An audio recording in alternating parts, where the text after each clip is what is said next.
नेहा शाह। आज हम आपसे राजनीति में हो रहे भ्रष्टाचार के विषय पर चर्चा करेंगे। जाहिर है कि भारत में राजनीति प्रणाली देश के नागरिकों को अपने अनुसार सरकार चुनने का अधिकार देती है, क्योंकि भारत एक लोकतांत्रिक देश है। हमारे देश में जनता सरकार का निर्माण करने में अपना योगदान देती है और अगले चुनाव के दौरान सरकार से असंतुष्ट होने पर सरकार को बदलने तक की शक्ति रखती है। राजनेता लोगों को सरकार के माध्यम से योजनाओं को अवगत कराते हैं। राष्ट्र को मजबूत और प्रभावशाली बनाने के लिए लोगों को राजनेताओं के निर्देशों का पालन करना पड़ता है। राजनीति किसी भी सरकार का सबसे मेन आधार होती है।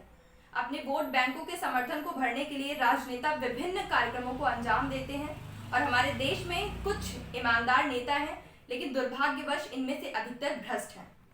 जाहिर है कि राजनेताओं की भ्रष्ट मानसिकता देश की उन्नति में बाधक बनकर खड़ी है।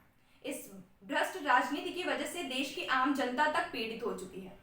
आम आदमी प्रत्येक महीने हर प्रकार के टैक्स भरता है, लेकिन फिर भी सड़कें और बाकी सभी मुश्किलें वैसी की वैसी आज भी हैं। भ्रष्ट राजनीति एक गंदा चेहरा बनकर सामने हमने अधिकतर देखा है कि हमारे राजनेता वोट मांगने के वक्त भाषण देते हैं और अपनी पार्टी को सही तथा दूसरे की पार्टी को हर मामले में गलत ठहराते हैं। वोट ज्यादा प्राप्त करने के लिए हर राजनीतिक दल अपना हथकंडा अपनाता है। आप ऐसा भी कह सकते हैं कि राजनेता अधिक वोट प्राप्त करने के लिए साम दाम दंड भेंट जैसी रणनीति का इस्तेमाल करना कभी नहीं भूलते। देश को उन्नति के मार्ग पर ले जाने के लिए प्रत्येक देशवासी ईमानदारी से टैक्स भरते हैं, पर भ्रष्ट राजनेता उन मेहनत के पैसों को अपनी जेब में भरने लगते हैं। हिंदुस्तान को आजादी के पश्चात जितना विकास करना चाहिए था, उतना विकास दुर्भाग्यवश इन भ्रष्टाचार नेताओं के कारण अभी तक नहीं हो पाया है।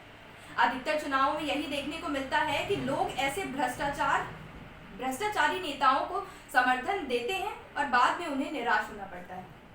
आपको बता दें कि भारत में दो प्रमुख राजनीतिक दल इस समय मौजूद हैं। एक है भारतीय जनता पार्टी और दूसरी है कांग्रेस। हर राजनीतिक दल के समक्ष एक प्रतीक चिन्ह होता है, जिसको चुनाव आयोग द्वारा पास किया जाता है और इन्हीं प्रतीक चिन्हों के द्वारा अशिक्षित और गरीब लोग वोट देते हैं।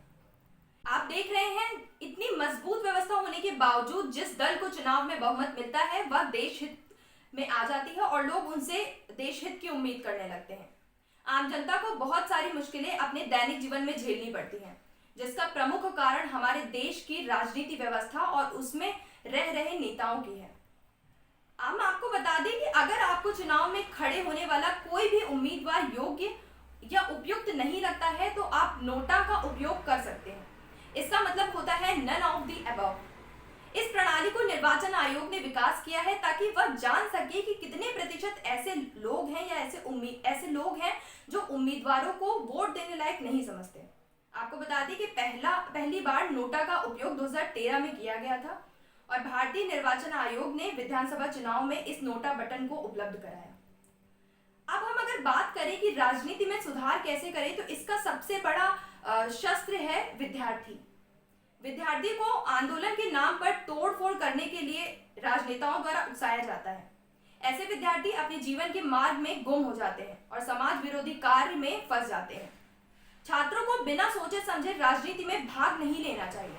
छात्रों को सबसे पहले राजनीति के लिए पूर्ण विद्या ग्रहण करनी चाहिए और देश की संपूर्ण राजनीति का अध्ययन करना चाहिए। विद्यार्थियों को अपने मत उजागर करने के लिए मताधिकार का सोच समझकर उपयोग करना चाहिए। सिर्फ झंडे और डंडे वाली राजनीति से विद्यार्थियों को हमेशा दूर रहना चाहिए। जाहिर सी बात है कि हमारे देश को ईमानदार और कड़ा परिश्रम करने वाले नेताओं की जरूरत है। हमें जागरूक नेताओं की जरूरत है जो देश को सुंदर और उनके भविष्य का निर्माण कर पाए, क्योंकि राजनीति ही एक ऐसा पहलू है जिसके जरिए भारत का विकास संभव है। आज के लिए बस इतना ही। फिर मिलेंगे आपसे किसी नए मुद्दे के साथ। तब तक के लिए देखते रहिए educationbeats.com।